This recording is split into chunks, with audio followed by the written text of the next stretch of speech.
10 mai 2025, Saint-Louis dans le Missouri, 21h10.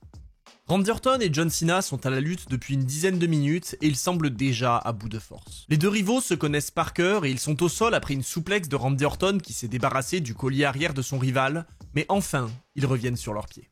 John Cena trouve une ouverture sur la corde à linge de Randy Orton et il envoie ses coups de bélier à la volée avant de toucher le crâne de son adversaire avec son Five Knuckle Shuffle, mais alors qu'il le place sur ses épaules pour son Attitude Adjustment, le champion est contré. A son tour, Orton envoie ses classiques avec ses cordes à linge et son Power Slam, mais là encore, alors qu'il part pour son DDT en appui sur les cordes, le challenger est contré et Cena tente de voler le match.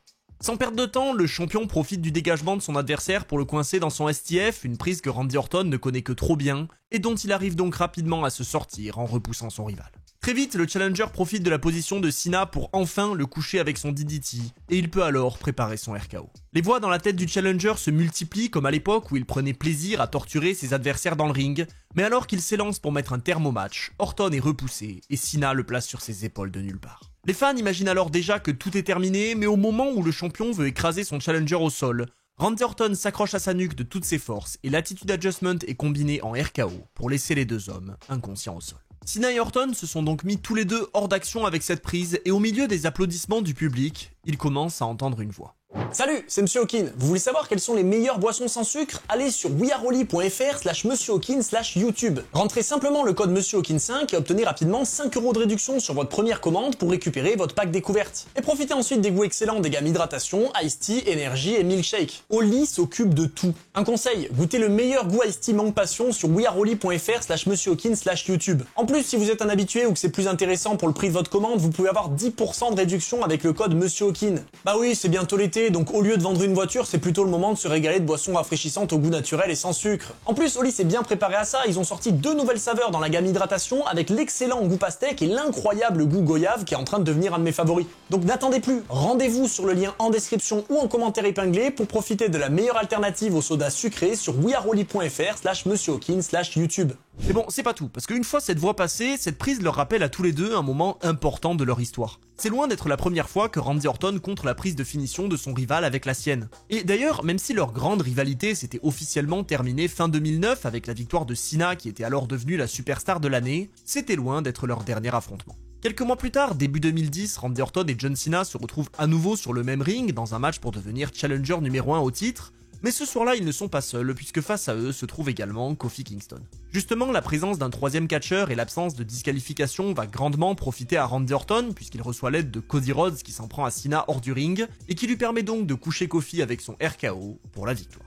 Malheureusement, à côté de ça, à l'époque, les problèmes dans le groupe de Orton sont de plus en plus nombreux et donc ses associés vont lui coûter sa chance au titre lors du Royal Rumble, et il se dirigera donc vers l'Elimination Chamber pour tenter une fois encore de revenir au sommet. En l'occurrence, dans la cage, il retrouve à nouveau son grand rival John Cena, qui espère lui aussi reprendre le titre mondial qu'il a perdu 2 mois plus tôt, et une fois encore, les tensions dans la Legacy vont coûter très cher à la Vipère, puisque Ted DiBiase lui rive les épaules pour l'éliminer, et définitivement l'entraîner dans une toute nouvelle direction.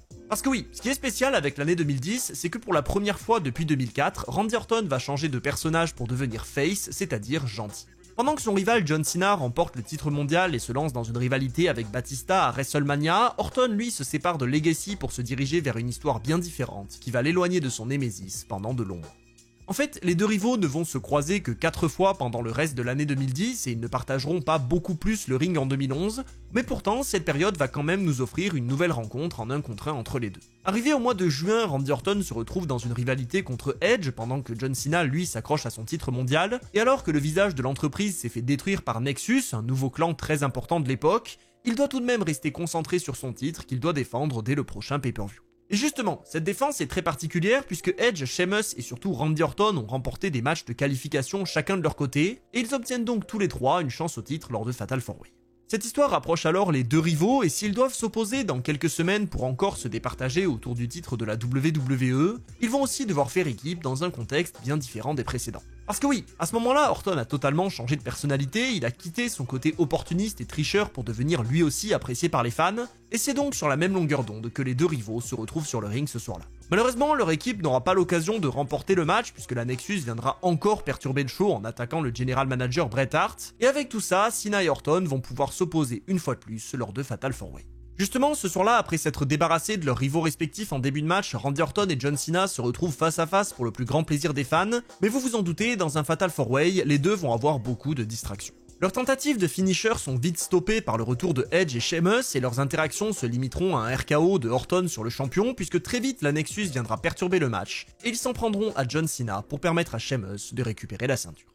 Avec tout ça, les deux rivaux se séparent à nouveau puisque Randy Orton conclut sa rivalité avec Edge et continue de poursuivre la ceinture de champion pendant que John Cena lui tente de défendre l'entreprise contre l'invasion de Nexus. Et c'est justement la lutte contre ce clan qui va réunir les deux hommes puisqu'ils feront une fois de plus équipe dans un 5 contre 5 lors du Raw du 30 août 2010. Sauf que Randy Orton se rappelle très bien de son histoire avec John Cena. Même s'il a dû s'allier à lui à plusieurs reprises à l'époque, il reste toujours son plus grand rival. Et donc, arrivé au mois de septembre, Orton vient à bout de Wade Barrett pour obtenir un nouveau match en 1 contre 1 avec John Cena, et dans un épisode spécial Raw Roulette, il apprend que ce nouvel affrontement sera un match de table. Pour la première fois depuis près de 9 mois, les deux plus grands rivaux de l'année 2009 se retrouvent face à face dans le ring et vous vous en doutez, le public est ravi. Cette fois-ci, le résultat leur importe peu puisqu'ils ont appris à apprécier Randy Orton et qu'ils sont toujours nombreux à soutenir John Cena, et donc les premiers échanges dans le ring sont envahis de chants pour les deux adversaires. Les deux rivaux montrent encore qu'ils se connaissent très bien puisque personne n'arrive vraiment à prendre l'avantage dans les premières minutes du combat, et très vite ils réalisent que ce match va être très différent de leur précédent au vu de la stipulation. En un instant, le match peut se terminer et on le comprend très bien avec Orton qui tombe juste à côté de la table à l'extérieur, avant de revenir dans le ring pour passer très proche de faire chuter son rival à son tour. La tension est donc presque plus grande que dans leur précédente rencontre, puisque même si l'enjeu est nettement moins important, les deux rivaux ont quand même intérêt à faire passer leur adversaire à travers une table pour prendre l'avantage à quelques jours du prochain pay-per-view. Parce que oui, ce match n'est pas non plus là pour rien. Dans moins d'une semaine, Orton et Cena partageront une fois de plus le ring, cette fois-ci dans un match à 6 pour le titre mondial, et une victoire ce soir est donc cruciale. Du coup, si Cena reprend le contrôle et qu'il déroule sur son adversaire avec un 5 knuckle shuffle pour préparer son attitude adjustment, Orton lui a tout intérêt à contrer et à revenir, et c'est exactement ce qu'il fait. Malheureusement, son retour ne sert pas à grand chose puisqu'il est très vite surpris par un STF de son rival, mais de nulle part, alors que Randy Orton souffre depuis quelques secondes, Nexus fait son entrée et s'en prend violemment aux deux catcheurs. Une fois encore, Orton et Cena sont obligés de faire équipe, ils envoient chacun les divers membres de Nexus à travers des tables à l'extérieur, et Orton vient même sauver son adversaire pour s'en prendre à Wade Barrett et l'envoyer sur une table. Mais alors qu'il espère enfin se reconcentrer sur Cena, la vipère est prise à partie par Edge et Chris Jericho. Sauf que ce soir-là, Randy Orton est sur une autre planète. Il est déterminé à montrer qu'il a encore sa place au sommet de la WWE et il réussit donc à esquiver le spear de Edge qui envoie son associé à travers la table. Sauf que ça ne suffit toujours pas. Le champion de la WWE veut rappeler à ses futurs adversaires qui est le patron et il vient donc détruire Randy Orton avant de s'en prendre à John Cena à l'extérieur du ring. Et avec ça, Sheamus commet une erreur. Le visage de la WWE a eu le temps de reprendre ses forces et il l'écrase donc avec son attitude adjustment sur le sol. Et alors qu'il est surpris par Randy Orton au moment où il veut revenir dans le ring, Cena montre encore une fois qu'il est surhumain puisqu'il réussit à contrer avant de mettre son adversaire sur ses épaules. Parce que oui, dans tout ça, le match entre Orton et Cena n'est toujours pas terminé vu qu'il n'y a pas de disqualification, et le Champ compte donc bien repartir avec la victoire. Mais alors qu'il envoie sa prise de finition, il est surpris par son rival qui s'accroche à sa nuque pour éviter la table, et l'écraser dessus avec un RKO pour remporter alors ce nouvel affrontement. Et oui, c'est de là que Randy Orton tient ce contre incroyable. Et cette victoire, elle est très importante pour lui. Une semaine après, il se dirige vers Night of Champions où il bat ses 5 adversaires pour remporter le titre mondial et revenir au sommet. Et si avec ça, il imagine pouvoir s'éloigner de John Cena, son rival va en fait encore jouer un rôle très important dans son histoire. Dès le pay-per-view suivant, alors que Orton vient à bout de Sheamus pour conserver sa ceinture, Cena, lui, qui est prêt à tout pour se débarrasser de Nexus met son honneur en jeu contre Wade Barrett, puisqu'en cas de défaite, le visage de la WWE sera contraint de rejoindre le clan de son adversaire. Décidément hanté par sa propre prise de soumission, John Cena se retrouve dans une situation très similaire à celle qu'il avait connue contre Randy Orton à SummerSlam l'année précédente, puisqu'alors que Wade Barrett est sur le point d'abandonner, un fan vient perturber l'arbitre et force John Cena à lâcher sa prise pour lui coûter le match. Alors que l'attention est tournée vers l'homme qui tente de rentrer dans le ring pour s'en prendre au catcheur, un autre fan saute la barricade et frappe Cena avec un objet, le mettant alors KO et permettant à Wade Barrett de lui river les épaules pour le forcer à rejoindre Nexus. Mais là, vous vous demandez peut-être où est le rapport avec Randy Orton. Eh ben, si John Cena se retrouve contraint d'obéir aux ordres de Wade Barrett suite à sa défaite à Hell in a Cell et qu'il doit même renoncer à la place de challenger numéro 1 dans une bataille royale pour l'offrir à son leader,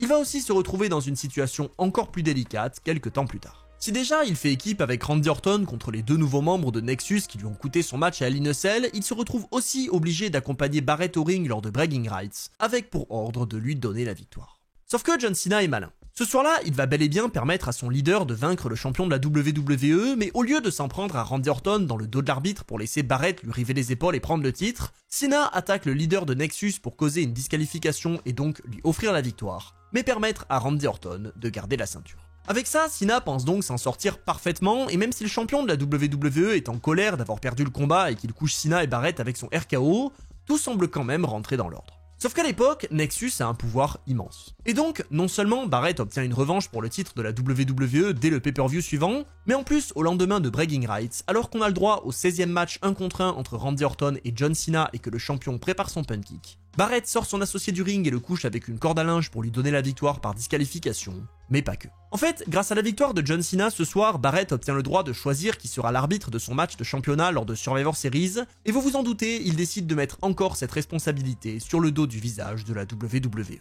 Mais c'est pas tout, parce que si l'histoire entre Randy Orton et John Cena est aussi forte et importante, c'est pas seulement à cause de leurs nombreux affrontements. En fait, à Survivor Series, John Cena aura un choix. S'il officialise le compte de 3 pour donner la victoire et le titre à Wade Barrett, il sera libéré de Nexus et pourra donc reprendre sa carrière normalement. Mais si à l'inverse c'est Randy Orton qui conserve son titre, que ce soit grâce à une disqualification ou à une victoire classique, John Cena sera licencié de la WWE. Et forcément, cette situation ne plaît pas à Randy Orton. La WWE, c'est John Cena. Et John Cena, c'est la WWE. Donc le champion est convaincu qu'à Survivor Series, le visage de l'entreprise va offrir la victoire et le titre à Wade Barrett. Sauf que les fans, eux, ont envie de croire le contraire. Ils espèrent que John Cena restera fidèle à ses valeurs et qu'il jouera un rôle d'arbitre impartial. Sauf que c'est pas aussi simple. Dès l'Euro suivant, alors que Orton confronte Cena en lui demandant de lui dire la vérité en face, le visage de l'entreprise est incapable de répondre, puisque la vérité, c'est qu'il ne sait même pas lui-même ce qu'il va faire lors de Survivor Series. Mais ça, Orton ne veut pas l'entendre. Il est convaincu que John Cena va lui coûter la ceinture et il met donc les choses au clair. Si lors de Survivor Series, John Cena donne bien le titre à Wade Barrett, oui, il conservera son emploi, mais il deviendra alors le plus grand hypocrite de l'histoire de la WWE. Après ça, ce sera terminé. Cena ne pourra plus venir parler de combativité, de loyauté et surtout pas de respect. S'il donne la victoire à Wade Barrett lors du prochain pay-per-view, John Cena manquera de respect à tous les gens qui ont détenu le titre de champion du monde, lui-même inclus. Et justement, allons-y. En fait, Survivor Series 2010 marque certainement un des jours les plus importants de la rivalité entre John Cena et Randy Orton, et pourtant ils ne sont même pas adversaires ce soir-là. Si pendant le match, Cena reste totalement impartial et que Barrett doit se débrouiller tout seul puisque les membres de Nexus sont bannis des abords du ring, la tension est tout de même très importante à chaque tentative de tomber. Chaque compte de 2 rapproche John Cena d'une libération de Nexus ou de la fin de sa carrière, et justement, alors que le champion de la WWE sauve son match en attrapant la corde à la dernière seconde et que Wade Barrett vient s'en prendre à l'arbitre, John Cena craque complètement. Après avoir été poussé par son leader, le visage de la WWE ne peut plus se retenir, il le pousse en retour vers le champion qui l'écrase au sol avec son RKO avant de lui river les épaules. Et pour sauver la WWE et le règne de son plus grand rival au péril de sa carrière, John Cena officialise le compte de 3 et il est donc immédiatement licencié de l'entreprise. Le visage de Randy Orton après sa victoire en dit très long sur ce qui se passe dans sa tête. Il comprend que si ce soir John Cena avait l'occasion de se venger après leur immense rivalité de 2009, et qu'il avait d'ailleurs tout intérêt à faire gagner Barrett pour conserver son emploi, il est resté fidèle à ses valeurs jusqu'au bout et il a sacrifié sa carrière pour permettre à Randy Orton de garder la ceinture. Justement, pour symboliser l'importance de ce moment, les deux vont se battre une dernière fois côte à côte pour faire fuir la Nexus après ça, et Randy Orton recevra son titre des mains de John Cena lui-même avant de le prendre dans ses bras, puis de quitter le ring pour laisser le visage de l'entreprise dire au revoir à tous ses fans. Les deux auront finalement une toute dernière interaction dès l'Euro suivant, puisqu'après avoir salué ses fans une dernière fois, John Cena quittera la salle par le parking et il croisera sur sa route son plus grand rival, pour nous offrir alors une poignée de main et une accolade qui met définitivement un terme à cette histoire. Et donc, c'est précisément pour ça que Survivor Series 2010 est particulièrement important aujourd'hui. Même si quelques temps plus tard, John Cena trouvera un moyen de revenir à la WWE et qu'il aura même l'occasion de partager à nouveau le ring avec Randy Orton dans des matchs à plusieurs durant l'année 2011, il avait en fait montré ce soir-là à quel point il restait fidèle à ses valeurs quoi qu'il arrive. Mais alors, qu'est-ce qui s'est passé depuis ? Comment John Cena est passé de perdre sa carrière pour rester fidèle à lui-même à vendre son âme au rock simplement pour devenir champion du monde une fois de plus ? Eh bien, malheureusement, lui seul détient la réponse. Et même si une fois de retour sur ses pieds, Randy Orton essaye de lui rappeler ce soir de Survivor Series 2010 en lui envoyant une droite en plein crâne, John Cena lui retourne le coup pour lui expliquer que Randy Orton ne peut pas comprendre. Les coups s'échangent dans le ring sous l'ovation des fans et les commentaires de Wade Barrett lui-même, mais rien n'y fait. Personne ne peut raisonner John Cena. Les deux hommes tentent tant bien que mal de prendre l'avantage avec des coups de boule et de poing, et de nulle part, Cena place son adversaire sur ses épaules et le couche avec son double leg. Orton est en fait trop préoccupé à essayer de ramener le champion à la réalité et ça lui coûte très cher puisque même s'il se dégage in extremis, il vient encore de passer proche de la défaite et John Cena a repris l'avantage. Le champion indisputé profite d'ailleurs de ce répit pour reprendre son souffle et alors que les chants Let's Go Cena, Cena Sucks se font entendre, il replonge une fois encore dans ses pensées. Ces chants, il les a entendus toute sa carrière. Mais il y a une période où ils étaient plus importants. En 2012, alors qu'il démarre sa grande rivalité contre le Rock, il remarque que le public est majoritairement derrière son adversaire, ce qui le perturbe énormément puisqu'il perd son match à WrestleMania 28, et même s'il prend sa revanche un an plus tard en gagnant le Royal Rumble pour reprendre le titre du Rock sur la plus grande scène du monde, John Cena est loin d'être tiré d'affaire. 2013 va en fait marquer un tournant très important pour la WWE puisque les fans se mettent soudainement à soutenir Daniel Bryan corps et âme et ils veulent à tout prix le voir au sommet. Et si John Cena fait une bonne action en choisissant de défendre sa ceinture contre lui à SummerSlam, il fait là aussi une grande erreur. À l'époque, le soutien des fans envers Bryan est plus grand que jamais et grâce à ça, le challenger réussit à battre le visage de la WWE dans un moment exceptionnel pour remporter son tout premier titre mondial. Mais alors que tout le monde est convaincu que la nouvelle génération va prendre le dessus sur celle de John Cena et Randy Orton, ce dernier fait son entrée et profite de l'aide de Triple H pour utiliser sa mallette Money in the Bank et devenir à nouveau champion de la WWE. Avec ça, on revient donc dans la situation qu'on avait connue 4 ans plus tôt. Randy Orton est champion de la WWE et il tourne une fois de plus le dos aux fans pour adopter un personnage opportuniste et détestable, en plus de s'entourer de Triple H et Stephanie McMahon pour former l'autorité. Et John Cena de son côté se donne pour mission de sauver l'entreprise. Après avoir disparu des écrans suite à une blessure, le champ fait son retour à Hell in a Cell 2013 où il vient à bout d'Alberto Del Rio pour remporter le titre de champion du monde poids lourd. Et là où cette histoire va devenir très intéressante, c'est un mois après ça, lors de Survivor Series. Pour la première fois de l'histoire, Randy Orton et John Cena sont tous les deux champions du monde en même temps, puisque malgré la montée en popularité de Daniel Bryan, Orton réussit à s'accrocher à son titre grâce à l'aide de l'autorité. Et s'il le fait une fois encore lors de Survivor Series face au Big Show, il n'a pas le temps de célébrer longtemps, puisqu'il est immédiatement confronté par le champion du monde John Cena, pour nous offrir alors un face-à-face historique. 3 ans après leur dernier match en 1 contre 1, John Cena et Randy Orton se retrouvent face à face sur un ring. Et si cette image est déjà importante en tant que telle, l'annonce qui va être faite au lendemain du pay-per-view l'est encore plus, puisqu'elle permet d'ouvrir un nouveau chapitre de l'immense rivalité entre John Cena et Randy Orton.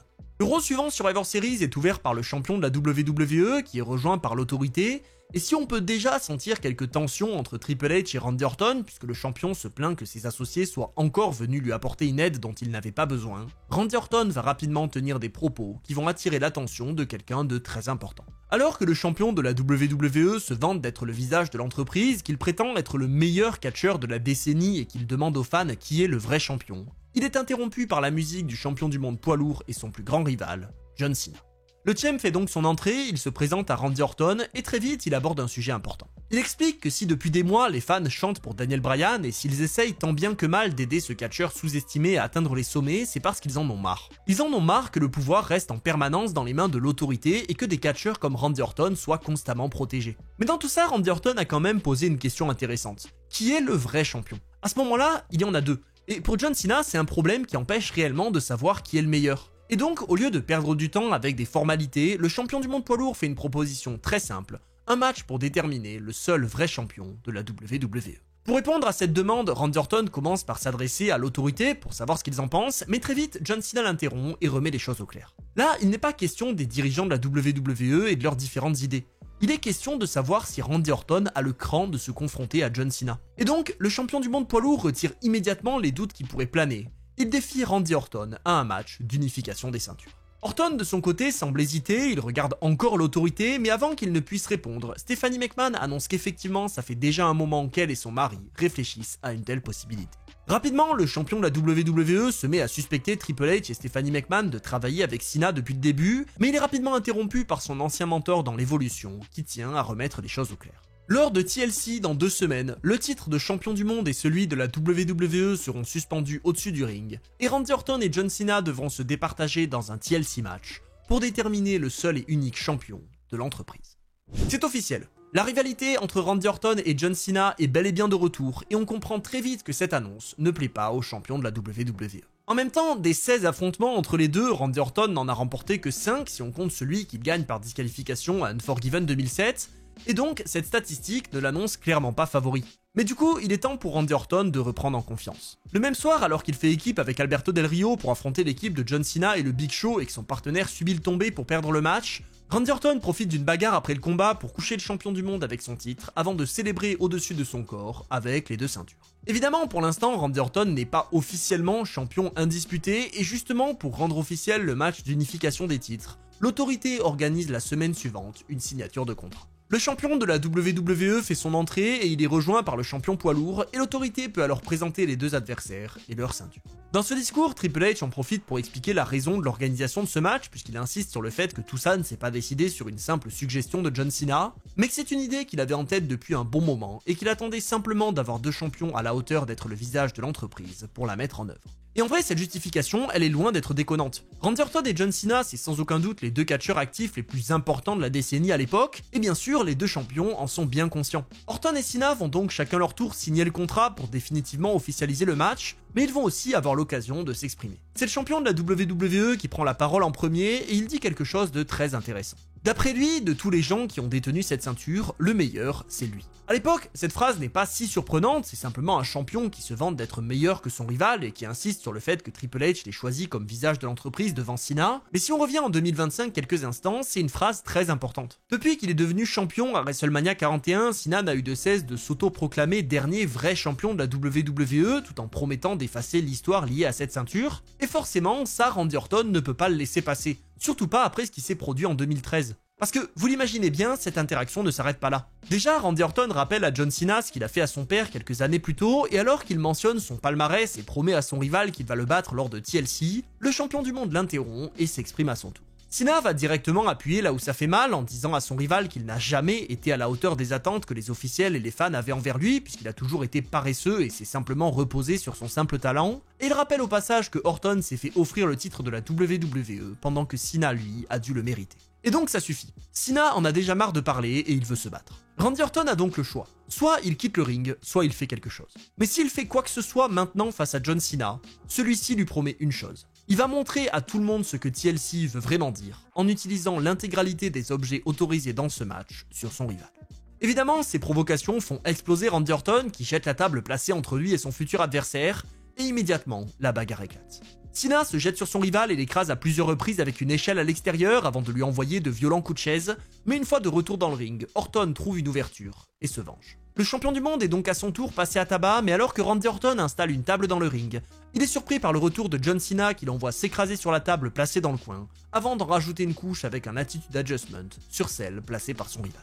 A son tour, John Cena peut donc soulever les 2 ceintures pour se mettre en confiance et déjà annoncer sa victoire à TLC, et c'est donc impossible de pronostiquer un vainqueur pour ce match. Il ne reste alors plus qu'une semaine avant le match le plus important de la carrière des 2 rivaux, et pour augmenter encore un peu la tension, l'autorité organise une cérémonie de suspension des ceintures lors du Raw du 9 décembre. Sauf que vous l'imaginez bien, tout ne va pas se passer comme prévu. Déjà, les fans ne sont absolument pas concentrés sur les annonces de Triple H et Stephanie, et ils se contentent de chanter pour Daniel Bryan qu'ils veulent largement plus voir au sommet que Orton ou Cena, et alors que les 2 champions font justement leur entrée pour donner les ceintures, ils en profitent pour échanger quelques mots. C'est d'abord le champion de la WWE qui s'adresse à son rival et qui prétend qu'il n'a plus la Ruthless Aggression qui avait fait de lui la star qu'il est aujourd'hui, et Orton en veut d'ailleurs pour preuve le fait que la semaine passée, alors que John Cena avait l'occasion de l'envoyer à l'hôpital, il ne l'a pas fait. Mais Orton ne s'arrête pas là. Déjà, il insiste sur le fait qu'il n'est pas feignant en disant que les 2 ceintures sont une motivation suffisante pour détruire Cena à TLC, mais il ajoute aussi qu'il est le meilleur catcheur toute génération confondue, et il en profite pour insulter toutes les légendes qui se trouvent dans le ring. Orton promet alors une dernière fois qu'il va tout prendre à son rival ce dimanche à TLC, et enfin John Cena prend la parole. On s'attend logiquement à ce qu'il réponde normalement aux propos de son adversaire, mais le champion du monde a en fait une autre idée. Ce soir-là, on est dans l'état de Washington, et si le public soutient déjà Daniel Bryan depuis des mois, ils sont particulièrement derrière lui durant cette cérémonie. Les chants Yes se font entendre régulièrement depuis l'arrivée de Triple H et Stephanie, et Randy Orton a été interrompu en boucle dans son discours, et donc John Cena en profite pour prendre Bryan comme exemple. Il lui demande s'il vient d'une famille de catcheurs, ce à quoi Bryan répond non, et il lui demande ensuite s'il a bien dû travailler pour tout ce qu'il a eu depuis son arrivée dans l'entreprise, et cette fois-ci la réponse est évidemment oui. Cette introduction permet non seulement à John Cena de relancer des chants Yes dans le public, mais elle lui permet surtout d'arriver à son point le plus important. Si les gens soutiennent Daniel Bryan et pas Randy Orton, c'est précisément pour ça. Contrairement à ce catcheur sous-estimé qui se bat pour se faire une place, le champion de la WWE s'est vu tout offrir sur un plateau d'argent. Et même si on peut souligner l'hypocrisie de Cena, qui lui aussi a eu un grand soutien des officiels dans sa montée vers les sommets, on peut pas non plus vraiment lui donner tort. Non seulement Randy Orton a été mis en avant par les plus grandes stars de l'entreprise à ses débuts, mais il a aussi été protégé. Et même si son comportement hors des rings était loin d'être exemplaire, il n'a jamais été inquiété. Et avec tout ça, John Cena réussit à recevoir un soutien complet et total de la part des fans. Si Orton arrive parfaitement à se faire détester en se prétendant meilleur que Bret Hart ou Shawn Michaels, Cena de son côté rebondit parfaitement en mettant Daniel Bryan en avant et en rappelant à Orton que depuis le début il est protégé par l'entreprise, ce qui ne lui donne absolument pas le droit de se prétendre meilleur que certains des plus grands de tous les temps. Mais c'est pas tout.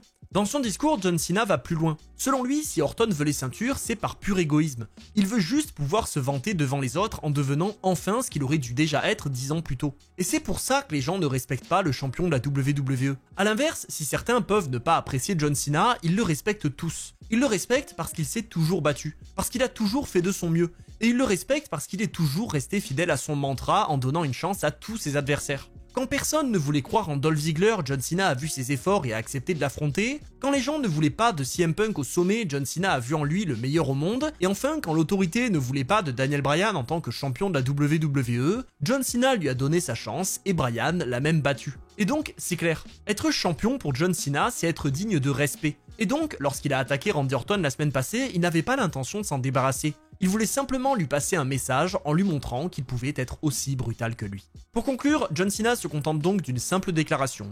Ce dimanche, il donnera le meilleur de lui-même, et il espère que Randy Orton en fera autant, puisqu'après ce match, plus personne ne voudra entendre une nouvelle excuse de la part de la vipère. Sur ces mots, John Cena souhaite bonne chance à son rival et Randy Orton accepte la poignée de main qui lui est proposée. Mais pour tenter une fois encore de prendre l'avantage, la vipère s'en prend à son rival. Les deux hommes sont séparés par les divers membres du roster et la situation dégénère très vite puisque Orton et Triple H s'en prennent à CM Punk qui répond très vite avant d'être couché par un switch-in music de Shawn Michaels, mais pour se venger de l'arnaque qu'il a subi lors de Hell in a Cell, le héros local couche le Heartbreak Kid avec son coup de genou. Pour reprendre l'avantage, Randy Orton essaye alors de coucher Bryan avec son RKO, mais la situation est tellement chaotique que le champion de la WWE est poussé sur Stephanie McMahon, et d'un coup, tout s'arrête. Triple H se précipite sur le corps de sa femme qui est inconsciente au centre du ring et certainement poussé par les souvenirs de son immense rivalité avec la vipère. The Game le couche avec un pedigree. Avec ça, on comprend donc qu'à TLC, l'autorité n'aura aucun favori puisque cet épisode de Raw se conclut avec un Randy Orton au sol tandis que John Cena se tient aux côtés de Triple H et compagnie. Et sur ce, il est temps de se diriger vers le pay-per-view pour relancer pour de bon la rivalité la plus importante de la décennie. Randy Orton et John Cena font chacun leur entrée et ils se retrouvent face à face dans le ring et au moment où les ceintures sont levées au ciel, on comprend tout l'enjeu de ce combat. Les deux hommes se sont affrontés dans un nombre incalculable de stipulations allant du match simple au I Quit match en passant par le Iron Man, mais jamais encore ils ne s'étaient croisés dans un TLC. Les premiers contacts sont donc très classiques et ressemblent à leurs précédentes rencontres, mais rapidement les deux adversaires partent à l'extérieur et les premiers objets sont utilisés. Une échelle est rapidement placée dans le ring par Randy Orton qui le paye très vite puisque Cena lui envoie un plein crâne avant de placer une table dans le coin puis d'envoyer son adversaire à l'extérieur. Malheureusement pour lui, Cena commet une erreur puisque le champion de la WWE en profite pour s'emparer d'une chaise et même si son premier coup est bloqué, Orton trouve une ouverture et reprend l'avantage. Comme à son habitude, il détruit lentement son adversaire à coups de chaise et même si le champion du monde réussit à revenir pour se venger, il est contré alors qu'il prépare une powerbomb sur la table et Orton conserve l'avantage. Pressé de gagner le match, la vipère profite de la situation pour grimper sur l'échelle et tenter de décrocher les ceintures, et même s'il est rattrapé par son adversaire, il n'est pas inquiété bien longtemps et il poursuit sa domination. Les retours de Cena sont tous stoppés et il semble totalement impuissant face à Randy Orton qui prouve qu'il n'est ni plus feignant ni moins fort que son rival puisqu'il réussit même à coucher le Five Knuckle Shuffle, et il envoie John Cena sur la chaise pour tenter encore de gagner le combat. Évidemment, le champ de son côté ne compte pas se laisser faire aussi facilement, il ramène Orton au sol et place son Five Knuckle Shuffle du haut de l'échelle avant de faire chuter son rival à travers une table à l'extérieur,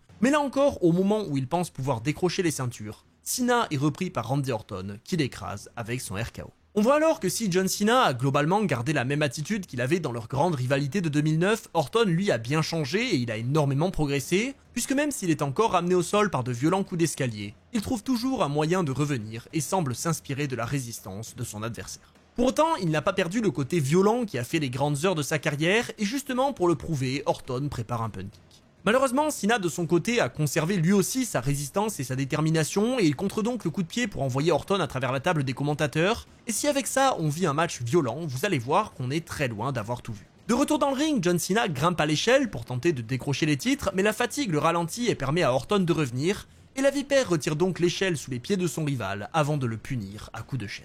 Pour autant, Cena de son côté ne lâche toujours pas, il utilise ses dernières forces pour plaquer Randy Orton à travers la table placée dans le coin du ring, et il espère certainement reprendre des forces grâce à ça, mais malheureusement pour lui, il est très loin du compte. Le champion de la WWE profite d'être parti à l'extérieur pour aller chercher des menottes qu'il avait cachées sous les tapis aux abords du ring, et alors que Cena reprend son souffle dans le coin, il est menotté aux cordes par son rival, qui a toujours une longueur d'avance. Et là, c'est forcément terminé. Randy Orton jette la clé des menottes dans le public et va chercher une gigantesque échelle pour se garantir la victoire, et John Cena ne peut absolument rien faire. Enfin, presque rien. Le champion du monde poids lourd réfléchit très vite et il pense à dévisser le coin du ring pour se libérer des cordes et venir retrouver son rival en haut de l'échelle, avant de le rouer de coups pour le forcer à descendre. Le champ est alors convaincu qu'il va créer l'exploit, mais il perd quelques secondes à cause des cordes toujours accrochées à son poignet, et Randy Orton en profite pour revenir. Le champion de la WWE se saisit de la corde reliée à son rival et après avoir tiré de toutes ses forces pour tenter de le faire chuter, il finit par réussir et l'envoie alors la tête la première sur la table placée dans le coin, pour s'en débarrasser, pour de bon. John Cena est définitivement hors d'état de nuire et Randy Orton peut donc grimper au sommet de l'échelle pour décrocher les 2 titres de champion du monde, et remporter alors le match le plus important de sa rivalité contre John Cena.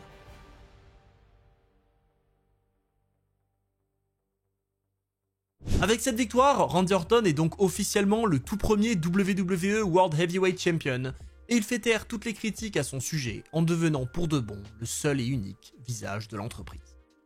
Sauf que vous l'imaginez bien, l'histoire ne s'arrête pas là. Au lendemain de son immense victoire, Randy Orton est accueilli par l'autorité et il a l'occasion de célébrer sa position de champion suprême de la WWE en faisant taire toutes les critiques, mais alors qu'il explique que personne n'est à sa hauteur, Orton est à nouveau interrompu par John Cena. Son plus grand rival commence par le féliciter de sa victoire, mais très vite il reprend une phrase de Stone Cold en disant au champion qu'il a maintenant assez parlé et qu'il est temps pour lui de choisir entre défendre sa ceinture ou se taire. Orton commence à comprendre ce que Cena essaye de faire et il l'arrête tout de suite en lui disant qu'il n'aura pas de revanche ce soir-là, mais le visage de la WWE ne parlait en fait pas de lui. Le public comprend directement ce qui se passe et John Cena le confirme, il veut que Randy Orton défende sa ceinture contre Daniel Bryan dès ce soir, et même si le champion semble refuser l'affrontement, Stephanie et Triple H ne sont pas du même avis et le match est rendu officiel. Finalement, le titre ne sera pas mis en jeu et le champion reprendra ses anciennes habitudes puisqu'il enverra un low blow à son adversaire pour perdre par disqualification, mais évidemment avant qu'il ne puisse faire quoi que ce soit d'autre. Randy Orton sera attaqué par John Cena qui le couchera avec un RKO pour à nouveau conclure cet épisode de Raw au sommet de la WWE. Sauf que si avec tout ça, le champion se croit tiré d'affaire et qu'il pense qu'avec l'autorité à ses côtés, il n'aura pas à défendre sa ceinture régulièrement, en fait il se trompe complètement. Dès la semaine suivante, pour le dernier Raw de 2013, Stephanie McMahon fait une annonce importante puisqu'elle déclare que dès le prochain pay-per-view, le Royal Rumble, Randy Orton défendra à nouveau son titre contre son plus grand rival, John Cena. Et c'est donc officiel.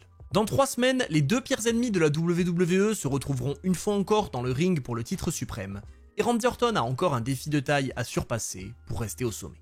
Avant le Royal Rumble, les 2 adversaires auront encore quelques interactions, notamment dès le premier Raw de l'année, puisque le champion du monde viendra interrompre Ric Flair en début de soirée pour dire des choses assez intéressantes. En fait, Orton ne veut pas de ce match au Royal Rumble. Il estime qu'il a déjà battu John Cena de manière suffisamment décisive à TLC et qu'il a donc prouvé qu'il était le numéro 1.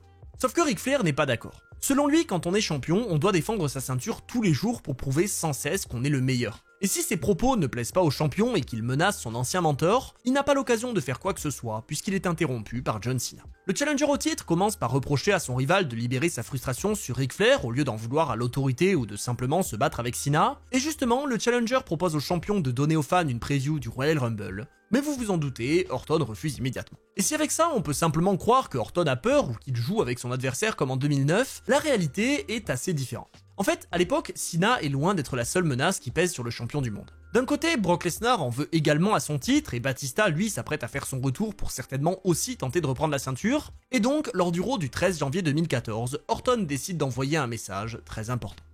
Alors qu'il obtient un match contre Kofi Kingston pour évacuer sa frustration et qu'il le malmène pendant tout l'affrontement, il est surpris par un SOS et un tombé surprise qui le met hors de lui. Perdre un match à 2 semaines de sa prochaine défense de titre rend le champion complètement fou et pour la première fois depuis 2009, les voix reviennent dans sa tête. Alors qu'il casse tout aux abords du ring, il aperçoit le père de John Cena dans le public et en souvenir de son attaque 7 ans plus tôt, Orton se jette sur lui. Il l'enchaîne de droite mais il est rapidement repoussé par le mec de la sécurité qui m'avait empêché de prendre une photo avec Orton en 2015, voilà ça c'est juste une info gratuite, et finalement alors que le champion reprend ses esprits, John Cena débarque à toute vitesse pour le faire fuir et prendre soin de son père.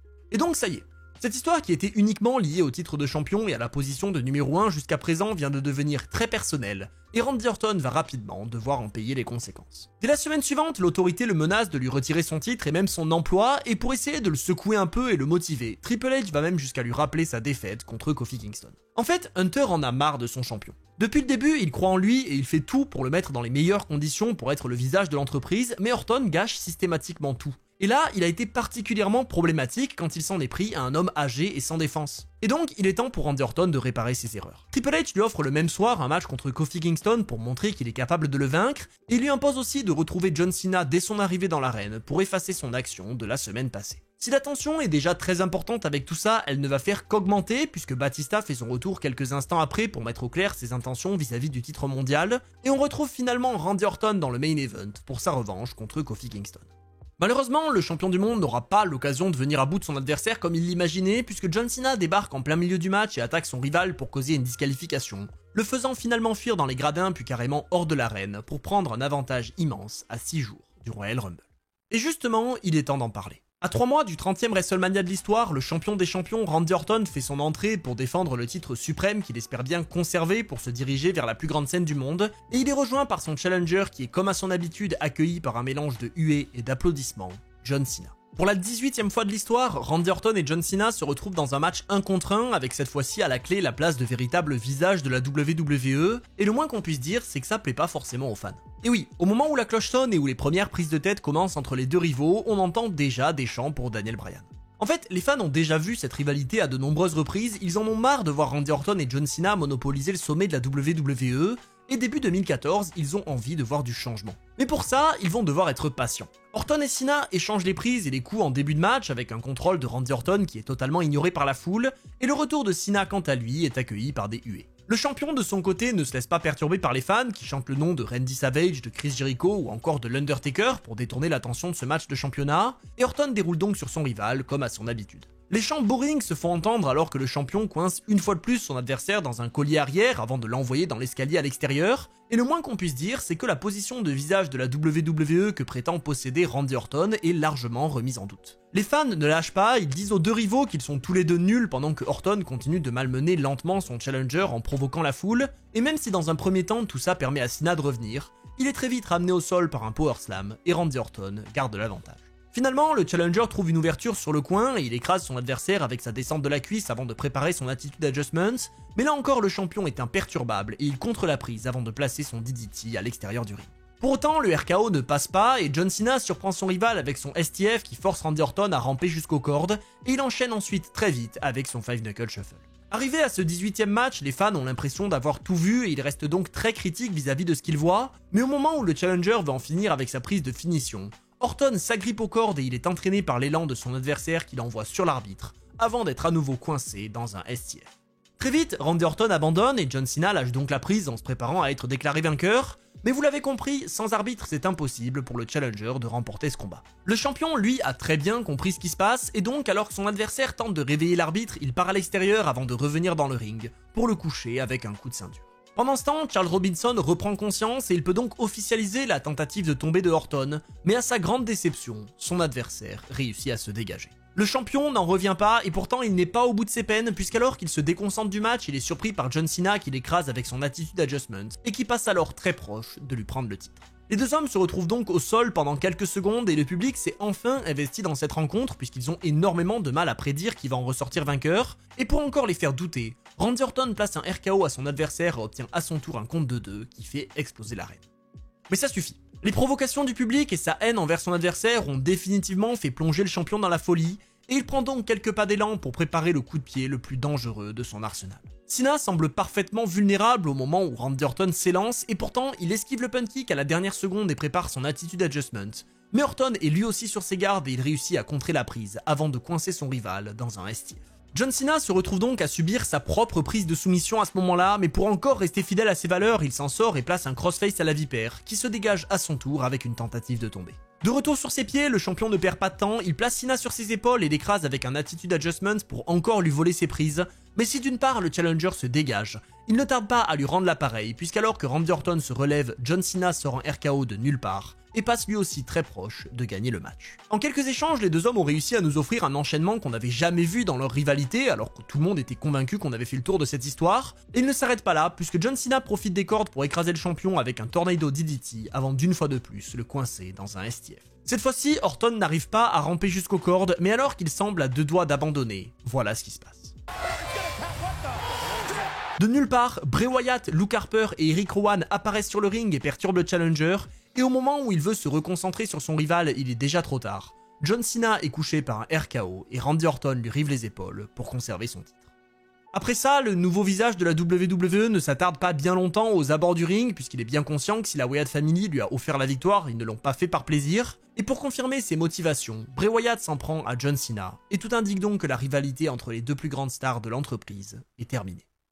Parce que oui, si Randy Orton est prévu pour défendre son titre à nouveau dans l'Elimination Chamber contre 5 adversaires, dont John Cena, dans ce qui est son dernier obstacle sur la route vers WrestleMania, on voit en fait bien où tout ça va nous mener. D'un côté, Batista a remporté le Royal Rumble pour avoir un match de championnat sur la plus grande scène du monde, et d'un autre, Bray Wyatt n'a de cesse de hanter John Cena, donc il n'y a aucun doute sur le fait qu'on ne verra pas de nouveau match entre les deux rivaux pour marquer leur premier 1 contre 1 à WrestleMania.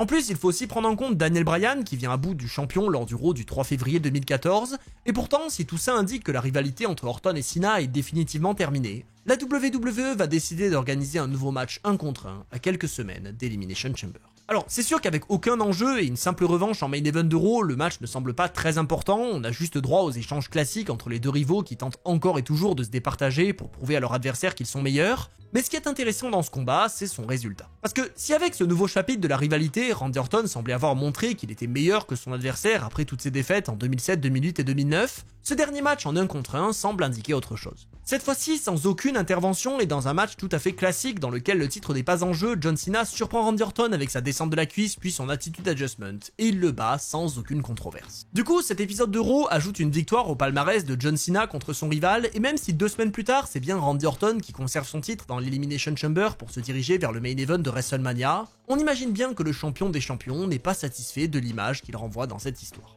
D'ailleurs, à partir de là, Orton et Cena vont chacun de leur côté entrer dans une période compliquée. Le champion du monde perd sa ceinture à WrestleMania 30 au profit de Daniel Bryan et il reste associé à l'autorité pour lutter contre le Shield avant d'être rejoint par Seth Rollins à l'été.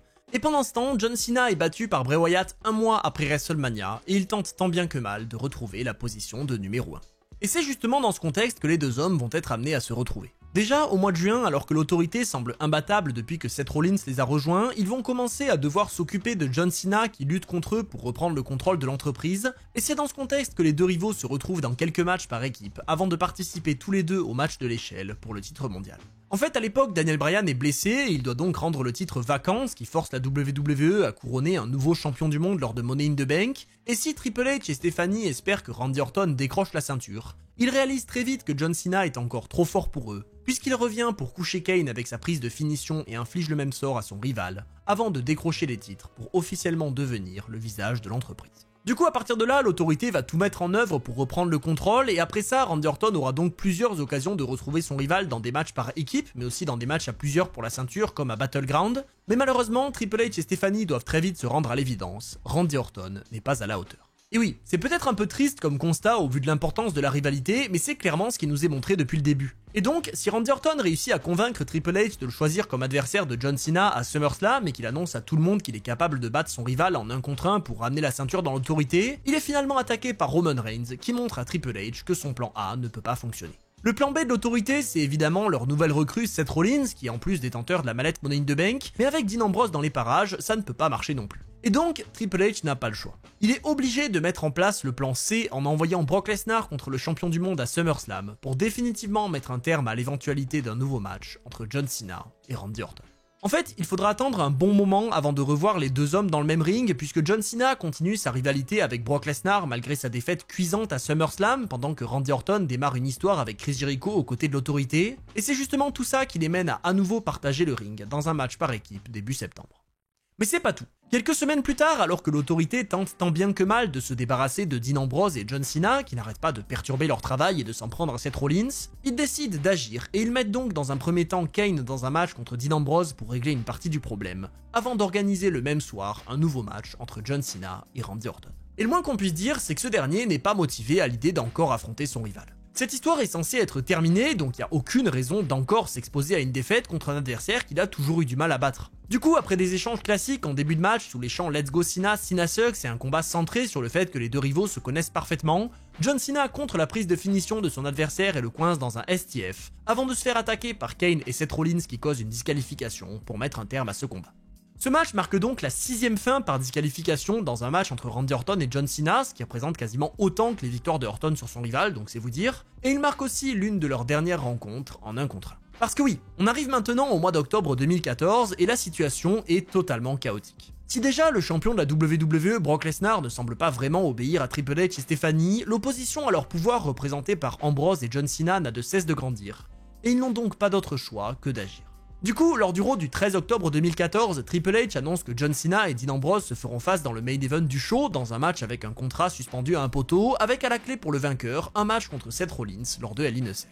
Alors, la stipulation est assez spéciale parce que si Cena et Ambrose sont tous les deux motivés à l'idée d'affronter Seth Rollins pour enfin lui faire payer sa trahison et son comportement depuis son association à l'autorité, vous allez voir que finalement, c'est plutôt le perdant qui a quelque chose à gagner. En fait, en début de soirée, Randy Orton, qui est toujours dans sa quête de reconnaissance, a demandé à affronter le perdant de ce match dans le main event de Hell in a Cell, et donc si au moment où Ambrose décroche le contrat pour gagner le match, on comprend qu'on aura le droit à un 20e affrontement entre Cena et Orton, on apprend surtout la semaine suivante que ce match aura un enjeu très important. Dès le début de cet épisode de Raw, Randy Orton annonce qu'il va battre John Cena à Hell in a Cell et il prétend qu'avec ça il va mettre un terme à cette rivalité historique, mais Triple H lui annonce juste après que ce match est bien plus important, puisqu'il donnera à son vainqueur un match de championnat pour le titre suprême. Et donc c'est officiel.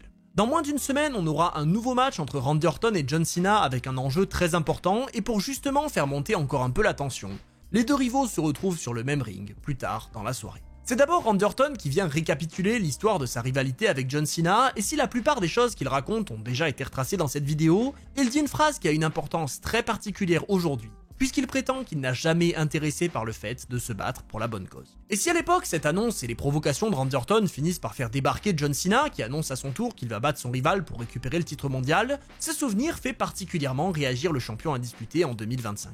Alors qu'il est assis à côté de Randy Orton et qu'il repense à cette phrase, il ne peut pas s'empêcher de sourire. 10 ans plus tôt, son rival prétendait qu'il ne se battrait jamais pour la bonne cause, et pourtant aujourd'hui il se présente comme le grand défenseur de la WWE qui va reprendre le titre pour sauver son héritage. Et donc Cena n'en revient pas.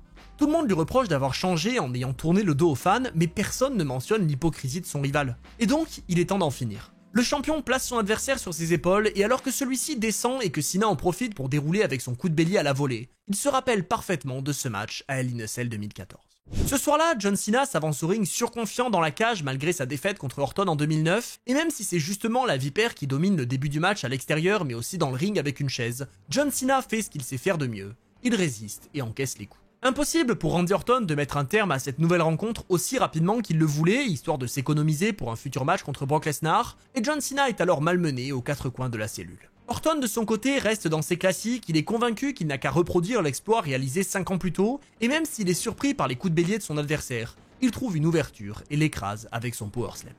Les quelques retours de Cena depuis le début de la rencontre n'ont pas servi à grand chose, et justement, même s'il envoie Orton à l'extérieur en contrant son DDT, il est très vite repris par son rival qui l'écrase sur le poteau avant de lui placer un brise-nuque. Heureusement pour lui, Cena reprend quand même un petit avantage en envoyant son adversaire sur le grillage, et il profite de ce répit pour placer une table dans le ring avant de prendre son adversaire sur ses épaules. Très vite, Orton réalise qu'il est sur le point de perdre le combat, et il réagit donc très vite en faisant tomber la table avant de coucher son adversaire avec un dropkick, qui lui offre à son tour un petit instant de répit. La vipère ne calme pas son assaut après ça, il envoie son adversaire sur la chaise dans le coin et prépare à nouveau la table pour le projeter au travers, mais à la dernière seconde, John Cena ralentit et il évite le drame. Très vite, Cena profite de la situation pour se projeter dans les cordes et envoyer un premier coup de bélier à la volée, mais alors qu'il s'élance à nouveau pour enchaîner, Orton le capte et l'écrase avec son RKO. Malheureusement, sa prise la plus puissante ne permet pas au Legend Killer de gagner le match puisque la résistance de Cena l'aide à se dégager, mais Orton ne perd pas une seconde et il envoie immédiatement son adversaire à travers la table pour continuer sa destruction. Plus motivé que jamais, l'élu de l'autorité trouve quand même une solution après le retour de John Cena, puisqu'alors que son adversaire le place sur ses épaules, Orton descend et lui envoie un low blow, pour encore une fois prendre le contrôle du combat. Et c'est ça qui fait de Randy Orton un catcheur aussi dangereux. Dans un match sans aucune règle comme celui-là, il n'a absolument aucune limite. Persuadé qu'il peut mettre un terme au match grâce à ça, il se place dans le coin pour préparer son punt kick et il s'élance à pleine vitesse, mais une fois encore, John Cena est juste trop fort. Le visage de la WWE coince son adversaire dans un STF et même s'il rampe jusqu'aux cordes, Randy Orton n'a aucune issue puisque l'arbitre ne peut pas briser la prise. Sauf que Orton s'en rappelle. C'est pas la première fois qu'il affronte John Cena dans un match sans disqualification. Et donc, il profite des cordes pour étrangler son rival et le forcer à lâcher, et il va se réfugier très vite à l'extérieur du ring. Seulement, Orton n'est pas le seul à avoir une bonne mémoire. John Cena se souvient lui aussi de leur premier match à Hell in a Cell 2009, et il s'empare alors de l'escalier pour le jeter sur son rival. Par chance, Orton réussit à esquiver et il profite d'être à l'extérieur pour envoyer son adversaire dans la cage et revenir pendant quelques instants. Sauf que ça ne suffit pas. À peine revenu dans le ring, John Cena trouve à nouveau une ouverture et il place son Attitude Adjustment, et pourtant, là encore, le match ne se termine pas, puisque Orton trouve la force de lever l'épaule. Cena n'en revient pas. Il vient de placer sa prise la plus puissante et le match n'est pourtant pas terminé, et donc il n'a pas d'autre solution que de réitérer. Sauf que Randy Orton ne compte pas le laisser faire. Comme il l'avait fait en 2010 et comme il le fera en 2025, il attrape la tête de John Cena sur l'Attitude Adjustment et l'écrase avec un RKO. Mais malgré la douleur, le champ réussit à se dégager. Et donc vous le voyez, ce match illustre parfaitement l'intensité de cette rivalité. Les deux rivaux se connaissent à merveille et ils refusent de lâcher, et pour le prouver une fois de plus, John Cena place un second Attitude Adjustment qui ne met toujours pas un terme au match. Il n'a donc plus le choix. S'il veut sortir gagnant de ce Hell in a Cell et revenir au sommet, Cena doit encore passer un cap dans la violence, et il va donc chercher une table à l'extérieur avant de placer son adversaire dessus pour lui envoyer une descente de la cuisse. Mais Randy Orton n'a pas non plus dit son dernier mot. Il trouve la force de revenir et rejoint John Cena sur les cordes pour préparer un RKO, mais là encore, la vipère est contrée. Et Cena l'a bien compris. Il doit agir très vite. À l'instant même où Orton le rejoint sur les cordes, il le prend sur ses épaules et s'élance pour un Attitude Adjustment à travers la table. Et enfin, John Cena utilise ses dernières forces pour effectuer le tombé. Et il remporte donc ce match, cette guerre, et certainement cette rivalité. Parce que oui, si cette victoire envoie John Cena contre Brock Lesnar et Seth Rollins au Royal Rumble 2015 et qu'il amplifie les tensions entre Randy Orton et l'autorité qui finiront par éclater quelques mois plus tard, il conclut surtout un nouveau chapitre de l'histoire entre ces deux grands rivaux qui ne se croiseront plus avant de nombreuses années.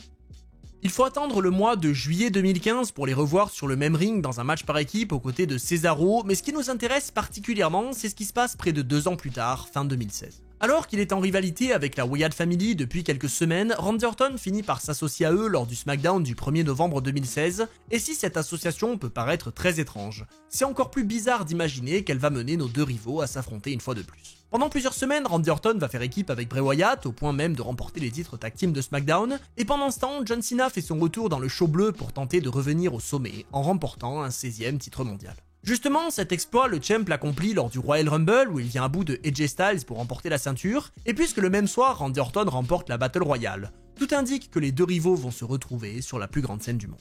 Justement, au lendemain du Royal Rumble, Orton et Wyatt interrompent la célébration du champion, et ce soir-là, le leader de la Wyatt Family va dire quelque chose de très important, puisqu'il dit que peu importe l'évolution de la WWE, les choses reviennent toujours à la même chose, avec John Cena en tant que champion du monde. Et donc, si d'une part Bray Wyatt annonce qu'il va remporter le titre lors d'Elimination Chamber dans 2 semaines, Randy Orton de son côté déclare que si par miracle le champion sort vivant de la cage, il le retrouvera à WrestleMania pour définitivement briser le cycle.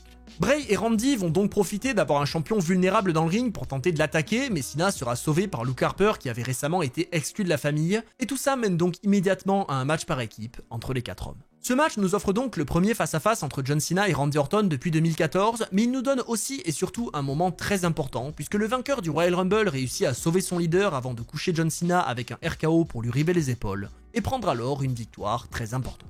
Mais vous vous en doutez, c'est pas tout. Si cet épisode nous permet de voir John Cena et Randy Orton échanger les prises une fois de plus, le SmackDown suivant, lui, s'ouvre avec un clip qui va tout changer. À 5 jours à peine d'Elimination Chamber et de la défense de titre de John Cena dans la cage, le champion de la WWE doit se retrouver dans un match 1 contre 1 face à son plus grand rival pour la toute première fois dans un épisode de SmackDown, et dans ce qui aurait dû être à l'époque le dernier affrontement entre ces deux icônes.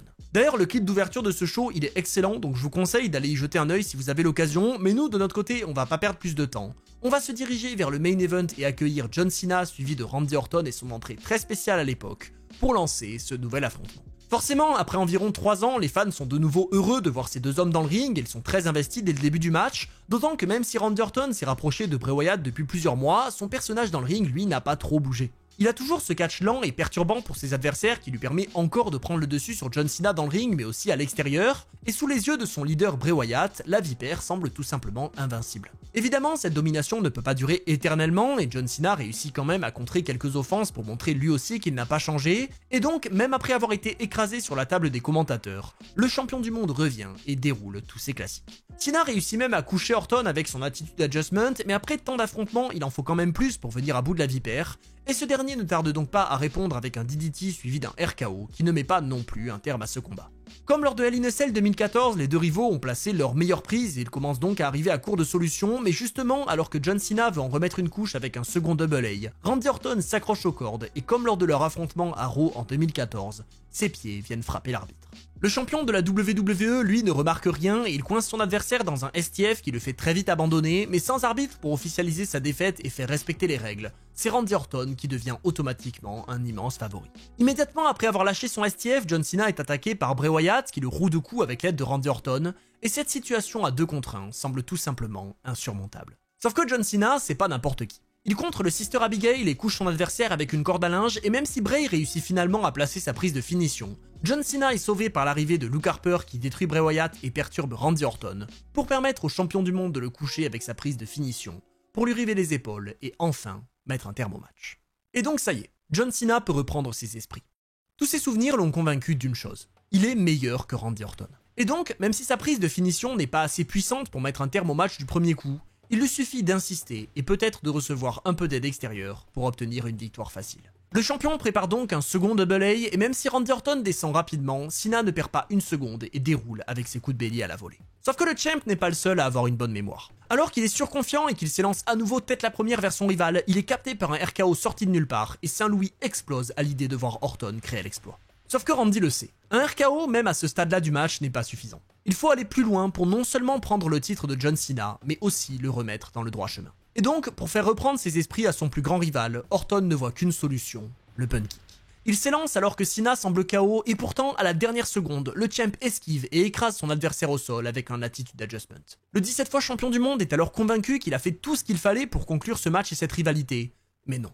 À la dernière seconde, Randy Orton trouve la force de se dégager et le match continue. Cena n'a donc pas le choix. S'il veut vraiment ruiner le catch et confirmer sa position de seul vrai champion, il doit passer à l'étape supérieure. Et d'ailleurs, il l'avait dit à Randy Orton quelques années plus tôt. Personne ne sait réellement de quoi il est capable en termes de violence. Et donc, alors qu'il semble préparer un RKO pour en finir, Cena change d'avis et a une idée bien plus intéressante. Il prend quelques pas d'élan pour se placer dans le coin et à son tour, il part pour un pun kick. Mais non. Là encore, Randy l'esquive et prépare lui aussi sa prise de finition pour mettre le champion au sol, sauf que John Cena le voit venir et le repousse droit sur l'arbitre. Pour immédiatement profiter de la situation, le champion envoie son attitude adjustment une fois de plus, et si quelques années plus tôt il aurait certainement fait l'erreur de tenter le tombé ou une soumission, cette fois-ci, il a une toute autre idée. Depuis Elimination Chamber, John Cena a énormément changé. Ce n'est plus le catcheur fier de prôner l'effort, le respect et la loyauté. C'est un homme totalement différent, prêt à tout pour rester au sommet. Et donc, il fait signe aux fans de se taire, et tout le monde comprend ce qu'il prépare. Très vite, il va chercher son titre à l'extérieur pour profiter de l'absence d'arbitre et frapper Randy Orton avec, mais si à ce moment-là, tout semble terminé pour le challenger, il surprend tout le monde avec un RKO qui fait à nouveau exploser Saint-Louis. À bout de force, Orton se couche sur le corps inerte de John Cena et tout le monde y croit puisque l'arbitre reprend conscience au même moment. Et pourtant, à la dernière seconde, le champion se dégage. Mais tout ça ne décourage pas Randy Orton. Il suit son adversaire à l'extérieur et prépare la table des commentateurs, mais malheureusement, alors que l'arbitre vient lui dire de ramener le combat dans le ring, Orton est attaqué par son rival qui l'envoie sur l'arbitre pour reprendre le contrôle. À nouveau, John Cena est libre de faire absolument tout ce qu'il veut et pourtant, il perd du temps avec le public et finit donc écrasé sur la table avec sa propre prise de finition. Orton l'a compris. À son tour, il va devoir sortir les côtés les plus sombres de sa personnalité. Il va chercher une table à l'extérieur et la place aux abords du ring, et même si Cena tente tant bien que mal de revenir, il est finalement écrasé dessus avec un double A. Ça y est, plus rien ne peut arrêter Randy Orton. Il replace John Cena dans le ring, l'écrase avec un RKO et attend qu'un nouvel arbitre vienne officialiser le tombé. Mais malheureusement, ça ne suffit toujours pas, et le champion trouve encore la force de se dégager. Mais c'est pas tout. Alors que son rival discute avec l'arbitre, John Cena s'arme de la ceinture et tente de le frapper avec, mais Orton le voit venir et l'esquive une fois encore avant de le coucher avec un RKO. Cette fois-ci, le challenger obtient bel et bien un compte de 3, mais aucun arbitre n'est là pour frapper le sol puisqu'il a reçu la ceinture en plein crâne, et le match doit donc continuer. Sauf que justement, cet affrontement est bien trop chaotique et il est temps d'y remettre de l'ordre. Les officiels de la WWE et le general manager font leur entrée pour réveiller les arbitres, mais Randy Orton, lui, n'est absolument pas d'humeur. Il écrase immédiatement Nick Aldis avec son RKO pour évacuer sa frustration et il enchaîne en plaçant sa prise de finition sur chacun des officiels. Ça y est, les voix dans la tête de la vipère sont peut-être plus fortes que jamais et tous les souvenirs de ses défaites contre John Cena lui reviennent. Randy Orton va alors se placer dans le coin pour préparer un punt kick et enfin mettre un terme à tout ça, mais alors qu'il ne se trouve plus qu'à quelques centimètres de son rival, le challenger est interrompu par l'intervention de R-Truth. Et là, Orton ne comprend pas. Qu'est-ce que R-Truth vient faire dans le ring? Même si lui n'a pas perdu espoir en John Cena malgré son changement de personnage et qu'il continue à le soutenir, il n'a aucune raison de venir se mêler d'un match aussi important. Mais tant pis, Orton n'a pas le temps de réfléchir, il faut faire quelque chose maintenant. Il écrase R-Truth avec son RKO et lui hurle dessus alors qu'il est à l'extérieur, mais malheureusement, il est déjà trop tard. John Cena a profité de cette intervention pour reprendre ses esprits et il envoie un low blow à son rival, qui ne peut rien faire. Orton est alors à la merci totale de son adversaire et Cena n'a plus qu'à lui envoyer un coup de ceinture en plein crâne pour le coucher avant de lui river les épaules, pour conserver son titre et mettre un point final à cette immense rivalité. C'est d'abord un sentiment de soulagement qui s'empare du champion de la WWE, puis une certaine fierté et à nouveau une grande condescendance vis-à-vis du public, puisqu'il ne tarde pas à s'emparer d'un micro pour dire qu'il n'a pas besoin des fans et qu'il a simplement besoin d'une réelle compétition.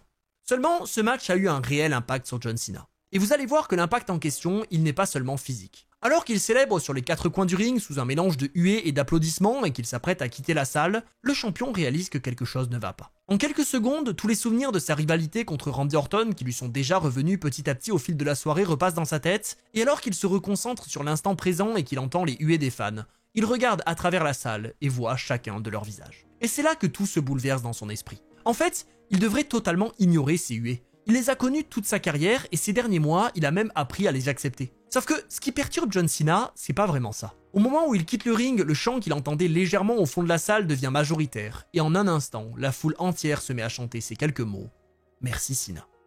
Au même moment, le champion a le regard fixé sur sa ceinture et pour la première fois, il semble touché. Comme si enfin, après toutes ces années, il avait compris. Au fil de sa carrière, il a tantôt ignoré, tantôt embrassé l'aspect controversé de son personnage, et depuis quelque temps, il tente de l'effacer complètement en repoussant le public pour enfin trouver la paix. Sauf que ce soir-là, face à Randy Orton, John Cena commence à comprendre. Quoi qu'il fasse, il y aura toujours des gens pour le huer, mais aussi d'autres pour l'acclamer. Et s'il pensait qu'en changeant complètement sa mentalité et en tirant pour de bon un trait sur ses valeurs, il ferait l'unanimité en ayant l'intégralité des fans contre lui, il réalise bien ce soir que ça ne fonctionne pas. Les fans qui le huaient et qui soutenaient Randy Orton en 2009 sont les mêmes qui applaudissent John Cena aujourd'hui. Et ceux qui à l'époque admiraient sa persévérance et rejetaient le côté opportuniste et tricheur de Randy Orton sont les mêmes qui lancent les chants Cena Sucks aujourd'hui.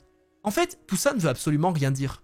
Et d'ailleurs, il n'y a pas de chant pour s'opposer à celui qui résonne actuellement dans l'arène. À l'unisson, les fans qui ont chanté Let's Go Cena et Cena Sucks s'associent pour ne lui dire qu'une chose, merci. Bien sûr, merci d'être resté fidèle à tes valeurs pour raconter l'histoire qui a marqué notre enfance contre Randy Orton, mais merci aussi d'avoir voulu tout changer à quelques mois de la fin de ta carrière en nous tournant le dos. Parce que ce qui est important finalement, c'est ça. John Cena ne peut pas forcer le public à l'apprécier, pas plus qu'il ne peut nous forcer à le détester. Et R-Truth lui-même en est la preuve. Comme des millions de fans, il ne peut pas se résoudre à détester John Cena malgré son comportement. Et d'ailleurs, ces deux sentiments sont extrêmement proches et ils n'empêchent pas le public de se mettre d'accord sur une chose. Une fois qu'il sera parti pour de bon, John Cena va nous manquer. Et pour tout ce qu'il nous a offert jusqu'à présent, on ne peut faire qu'une chose, le remercier.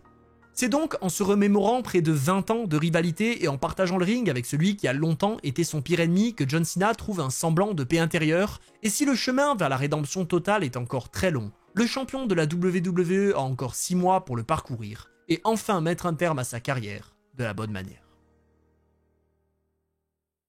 C'est donc sur ces quelques mots qu'on va se laisser pour la deuxième et dernière partie de l'histoire de la rivalité entre Randy Orton et John Cena. J'espère vraiment qu'elle vous aura plu. Personnellement, j'ai adoré revivre tout ça et aller chercher des petits clins d'œil qui pourraient expliquer un peu cette réaction de Cena après le match. En tout cas, j'ai hâte de lire vos commentaires et vos retours sur cette grande rivalité. Et tant que vous y êtes, si vous voulez soutenir la chaîne, n'oubliez pas, vous avez le lien au lit avec les 2 codes promo. Vous pouvez vous régaler, mais aussi, vous vous en doutez, ça soutient mon travail. Sur ce, c'était Monsieur Hawkin et on se retrouve très vite pour d'autres histoires.